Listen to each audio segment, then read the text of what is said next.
As you might know, us farmers are always looking for a nice, reliable farm to leave our money there, working for us, farming passive income for us. And in today's video, we're gonna go look where other people are not looking, where the masses are not looking, which are in smaller chains. Because right now, everyone is talking about the Phantoms, the AVAX, the Terra Luna ecosystems.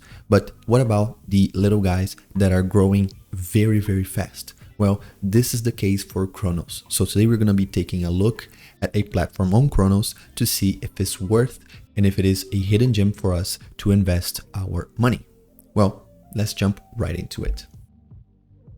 So we are here on DeFi Llama and we are looking at the total value locked for all chains. So right now, the total value locked for all chains. So in crypto right now, they're $257 billion. But if we go right here in chain specifically, we can see that the majority of this right now is in Ethereum. So the Ethereum blockchain, the Ethereum network. But this number has been shrinking by a ton since 2020. So you can see right here, right in the beginning of 2021, Ethereum had 96% of the total value locked.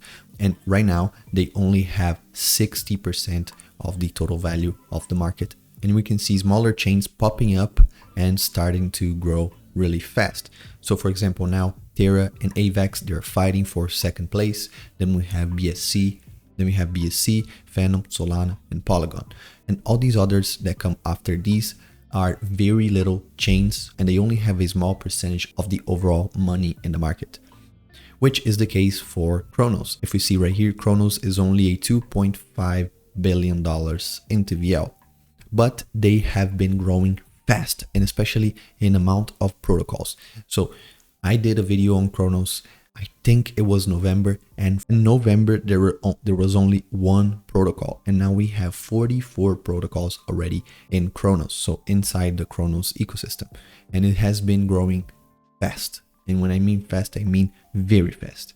So if we take a look at right here, we see that the first one, the one that was always present, was VVS. And VVS this month has grown 22%. But if we look at the second one on the list, MMFinance, it has grown 109% in the last month. And its TVL is very little if you consider all these other protocols across other chains.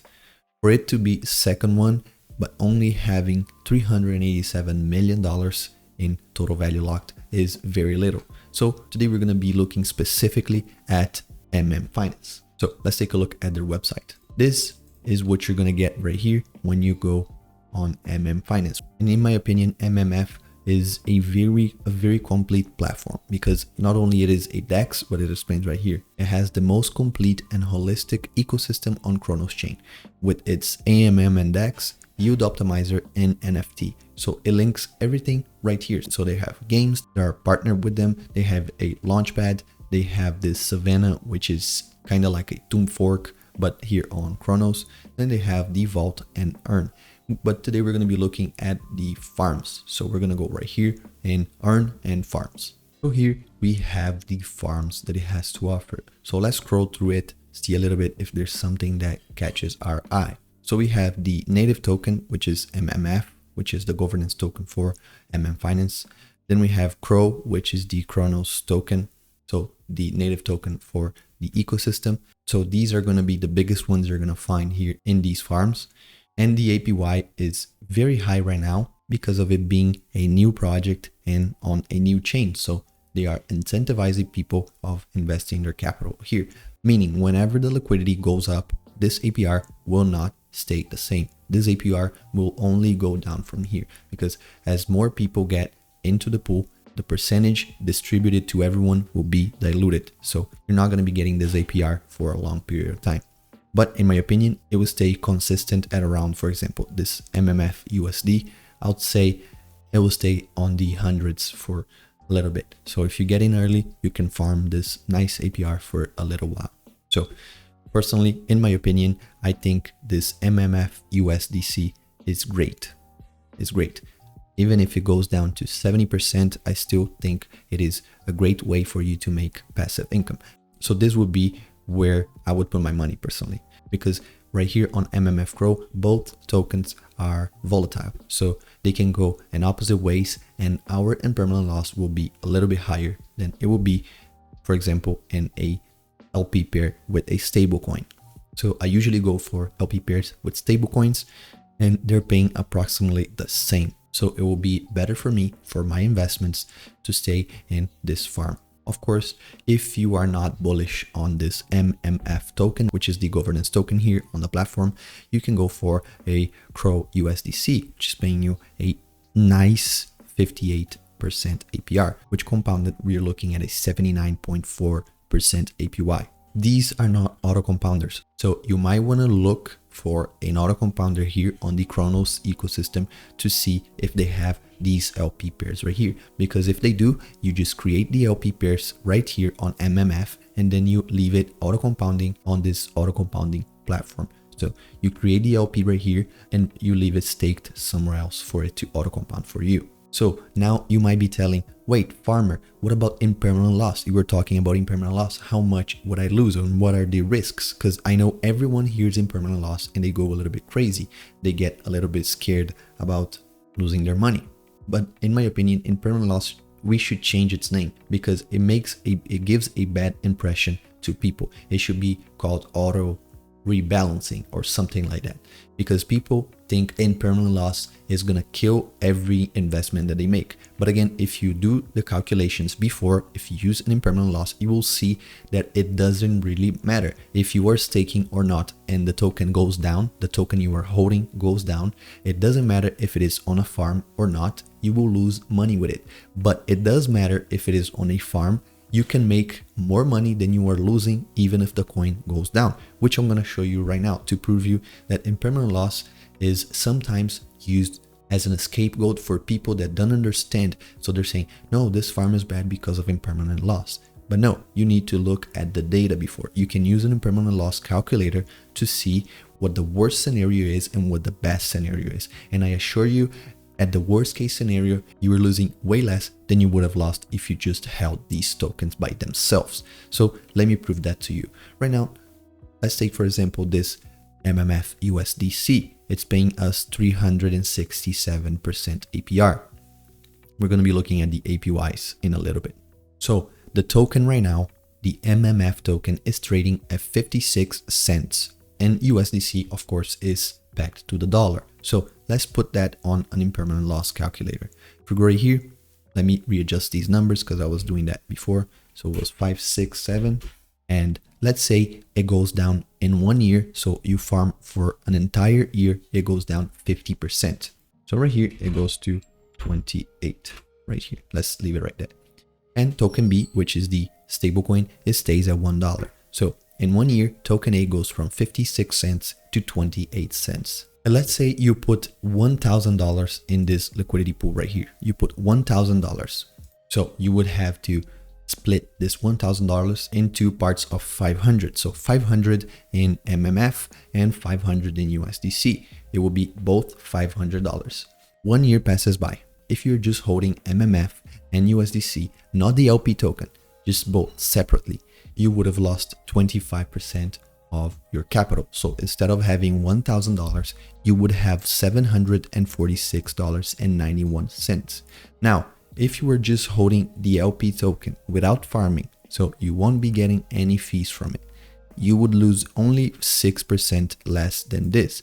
So you would have $702.73. So impermanent loss only ate about 6% of the value you would have still had on a token that went 50% negative in 1 year. So we're talking MMF in 1 year melted 50%. And if you only held the token, you would have lost 25%. But if you instead left it in the LP pair, you would have lost 30%. So we're looking at a 5% difference. And this is on a downside. But there's something that the calculator is not showing us. We're still farming these tokens. So how much would we actually have if the token went down in price, but we were farming that 360%? So we go down here, we click on APR, and if we put $1,000 in 1 year, we would have made $38,000 from our position because the APY would have been 3,810%. So what does that mean? It means that we're losing 30% by holding the LP token because the MMF token has melted 50%. Equilibrium of the LP token rebalanced your position 50-50. Remember that? This is what LP tokens do. Whenever one token is shrinking in price, the other one will be sold to buy more of that position to maintain the equilibrium.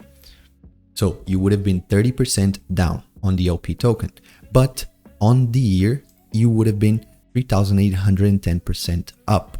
So in case A, you would have lost 25%. In case B, this is wrong. You would have been negative 30%. No, you would actually be positive because the APY of the farm right here would be bigger than how much you're actually losing because the token is melting.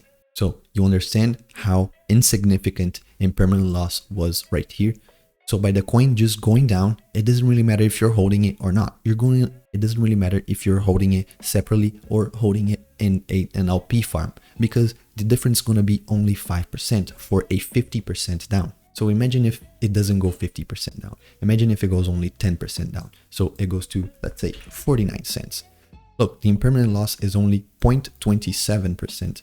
So it's irrelevant if you were holding token A and token B separately, or if you're just holding token A and B into a liquidity token together. So this is what I'm telling people. They need to use an impermanent loss calculator. So let's look at a good scenario. Let's say this gets all the way to 75 cents. Same thing, 1% in difference in impermanent loss, because many people say, well, impermanent loss, if the token goes to the moon, it will affect my position. Not really. Let's say it goes to $1. Let's say it goes to $1. So let's put right here $1. Well, only 4% of impermanent loss. But how much money would you have made in that farm? I can assure you in 1 year, you would have made way more than 3.89%. So impermanent loss is BS in this case. The majority of the time, if the farm is paying a good APR, and I'm not talking about 300, 400%, I'm talking a 50%, 60% annually will already be enough for you in the worst and best case scenario for it to cancel your impermanent loss. So make sure to always look at these calculators if you are scared for the worst and best case scenario. Because for me, a worst case scenario for a platform like this, which is ranked second and by a long shot from third, is $80 million more than number 3.